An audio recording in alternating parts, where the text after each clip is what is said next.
Bonsoir, bienvenue, merci de regarder Face à Face. Bonsoir, Patrick Bosselin. Bonsoir Barbara, j'avais dit. Comment ça va? Bien, moi toujours. Ça va bien? Oui, oui, il faut que ça aille bien. Merci d'être notre invité, Patrick.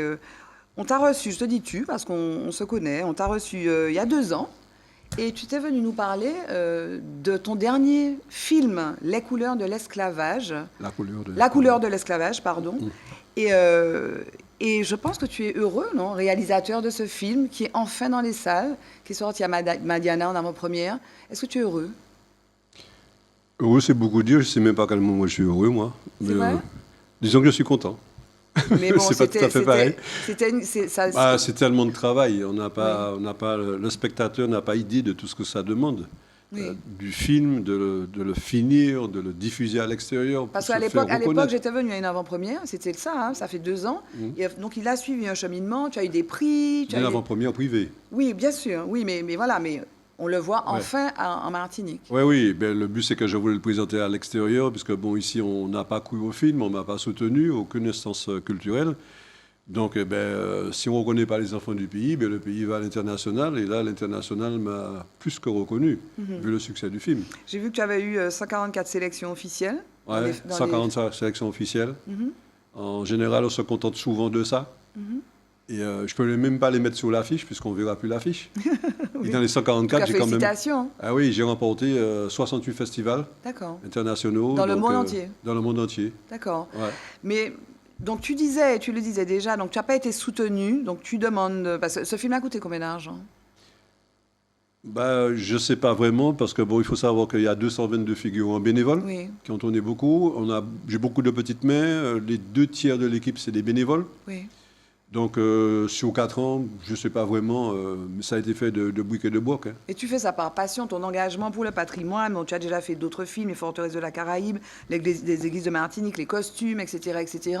Tu fais ça par passion, ton engagement, il est total, il est personnel, Oui, il est pour la Martinique, c'est ça que tu dis? oui, pour la Martinique. Je n'attends pas sur ça pour vivre ni pour faire de l'argent. La Oui, preuve, oui, je dépense pour le produire. oui, Donc, non, je pense que c'est important parce que bon, moi, je me suis pas remis en question, mais quelque part, j'ai voulu savoir aussi mon histoire, mon patrimoine, d'où oui, ça vient, qu'est-ce oui. qui s'est passé les années passées que j'ai jamais appris. À mon âge, moi, j'ai appris les Gaulois, hein. Donc voilà. Donc je connais plus Vercingétorix ou n'importe quoi que tout sur l'ouverture. Oui. Donc je me suis dit quelque part. Donc en fait, mon travail, c'est devenu ma passion. Bon, j'ai toujours quand même passionnément passionné, on va dire. Donc, mais maintenant, c'est apporter aux jeunes et moins jeunes, en fait, Oui, cette oui, connaissance. Je partage ce que j'ai lu, ce oui. que j'ai appris. Alors moi j'étais à avant-première, enfin cette projection privée quoi, avec Ouais. c'était donc Le ressenti du le film ressenti avec du film. quelques Ouais. personnages. Et Voilà. là donc il y a eu cette avant-première à Madiana. C'est quand même un aboutissement. Raconte-moi tes sentiments. Tu m'as dit content, enfin tu fais le blasé, mais Mais par la force des choses, j'en ai oui, fait tellement. Donc, bon, oui. à Mais ce l'international. film, non, mais ce film-là n'est pas banal de le montrer ici en Martinique, hein. Oui, eh ben, les retours sont très positifs. D'accord. J'ai l'impression qu'il y a des gens qui veulent y retourner parce qu'ils n'ont pas tout vu, ils n'ont pas tout compris, il y avait Oui, tellement de choses. oui, Donc, ben, c'est tant mieux. oui. Mais disons en fait que, bon, blasé, je ne sais pas que je suis blasé, c'est que, Mhm. bon, quand même, mon film a tourné tellement déjà un peu partout au Canada, aux États-Unis, en Afrique Oui. et tout. Il faut savoir que le film quand même a fait l'ouverture du Festival international de Toronto. Ah, Donc, bravo. et ainsi que celui d'Hamilton. Oui. Donc, c'est quand même la Martinique qui a ouvert le festival. Et Donc, alors, forcément, je suis un peu blasé d'une certaine manière, mais je suis chez moi, je suis dans mon pays, et je suis content que les et, Martiniquais et les Martiniquais découvrent ce film. et donc ce film n'a pas été aidé. Il n'a eu Ah ouais, rien du tout. rien, zéro. Aider uniquement, je remercie toujours mes bénévoles et puis Oui. peut-être mes ancêtres qui m'ont aidé à faire des choses et à tenir le coup. Ok. Venons-en à l'histoire, donc la couleur de l'esclavage. Ça raconte l'esclavage. C'était quoi ton parti pris de réalisateur? Qu'est-ce que tu as voulu faire en réalisant ce film? Mais c'est un peu la continuité des autres films que j'ai déjà fait précédemment. En fait, c'est toujours partage, la connaissance pour les jeunes et les moins jeunes, comme je dis, du patrimoine, de notre culture et tout, de notre histoire. Là, le film se base surtout sur qu'est-ce que c'est cet esclavage aux Antilles, en fait. Mhm. Ces captifs africains qu'on emmène de force, qu'on met en esclavage. Mais qu'est-ce qu'ils font, en fait? Comment ils travaillent, comment ils mangent, comment ils meurent, comment ils se divertissent. Puis il y a plusieurs groupes. Il y a les esclaves qui sont plutôt dans les champs, à couper la canne, à passer la canne dans les moulins, les femmes surtout. Puis il y a aussi tous ceux qui sont à côté du colon. C'est quasiment deux mondes séparés et une jalousie qui s'installe. Parce que ceux qui sont près du colon sont mieux habillés, mangent mieux. Donc les autres sont jaloux. Mais d'ailleurs, cette expression, enfin, c'est vrai qu'on voit les différents... Nègre pas à supporter nègre. Oui, mais cette expression d'ailleurs est parfois utilisée, nègre de salon, nègre de maison, pour opposer les gens. Est-ce qu'on comprend ce que ça veut dire à travers ton film? Nègre à talent, ben, je pense que chacun a sa lecture en fonction de ce que je montre. C'est un peu comme des tableaux en fait, et on remonte dans le temps. Et j'ai joué en fait avec, tu as vu le film, donc en fait avec ce côté très dur, des fois un peu moins, c'est jusqu'à la fin, juste avant la fin. Il y a des moments très très durs. Puis à un moment aussi, on arrive à rire aussi un petit peu vers la fin, mais on ne va pas dévoiler. Mais bon, il y a... Donc c'était un exercice qui n'était pas facile au départ, arriver à équilibrer tout ça. Le film dure 1h33. Oui. Donc, voilà. Qu'est-ce que tu apprends, toi? Tu disais que toi, tu es de la génération où on a appris encore nos ancêtres les Gaulois. Parce que tu te plonges dans l'histoire. Tu lis des choses. Qu'est-ce que tu as lu d'ailleurs pour pouvoir faire ce film? Alors que je n'aimais pas l'histoire à l'école. Hein. C'est vrai? Et tu es passionné maintenant, forcément. Eh ben, passionné d'abord d'image, hein, parce que j'ai commencé comme photographe professionnel, et puis je me suis lancé dans le cinéma, et puis j'ai trouvé cette voie qui me contentait bien, et c'est pour ça que je dis que je passionne, parce que bon, c'est vrai que c'est fort, donc tu es obligé. Vivement demain que je continue, quoi. J'ai pas pour dire on va parler demain, mais revenons donc la couleur de l'esclavage. Comment tu as documenté ce film? Comment tu l'as nourri? Comment tu l'as écrit? Beaucoup de documents. Je ne suis pas historien, donc j'ai dû beaucoup de musées visiter aussi parce qu'il y avait des objets qu'il a fallu reconstituer, de tortures et autres. Où est-ce que tu es allé? Dans quel musée tu es allé? J'ai fait quasiment tous les musées de la Caraïbe, Antigua, les Bahamas, c'est très riche aussi. Tirer de tout ça avec des manuscrits, avec des livres en français, en anglais, en espagnol, fait un petit peu. Et donc, je raconte tout ce que j'ai retrouvé. Quand j'avais un petit doute sur tel ou tel fait, allez, on va pas en parler. Je crois qu'il y a déjà matière et c'est déjà fort. Et dans ce film, on découvre, en fait, et justement, c'est le retour des gens, c'est que, c'était ça l'esclavage. En fait, les gens apprennent beaucoup. Ils ne s'attendaient pas à ça. Souvent, l'esclavage, on s'arrête à coupeur de canne et coup de fouet, quoi. Ouais, voilà, c'est tout. Ou le code noir, on dit quand même le code noir. Oui, quelque part. Mais bon, là aussi, il y a des citations du code noir et mis en scène certaines scènes. Ils sont des fois très durs, ouais. Est-ce que toi, donc, quelle est ta compréhension? Donc, je revenais un petit peu à la genèse et ta méthode pour pouvoir préparer ce film. Est-ce que ta compréhension, par exemple, tu disais, on dit l'esclavage, les coups de fouet, etc. Est-ce que ta compréhension de ce qu'était l'esclavage a changé? Et dans quel état d'esprit tu es désormais, après avoir fait ce film, par rapport à ce moment, à cette période historique qui a marqué l'histoire de notre territoire? Oui ou non?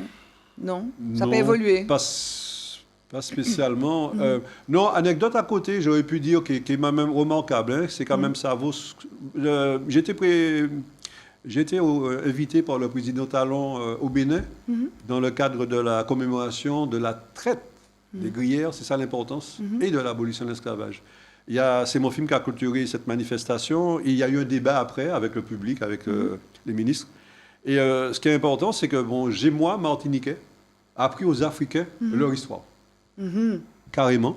C'est-à-dire que pour eux, c'est la traite, c'est surtout la traite. Le fait d'avoir pris les Africains, les emmener de force et tout.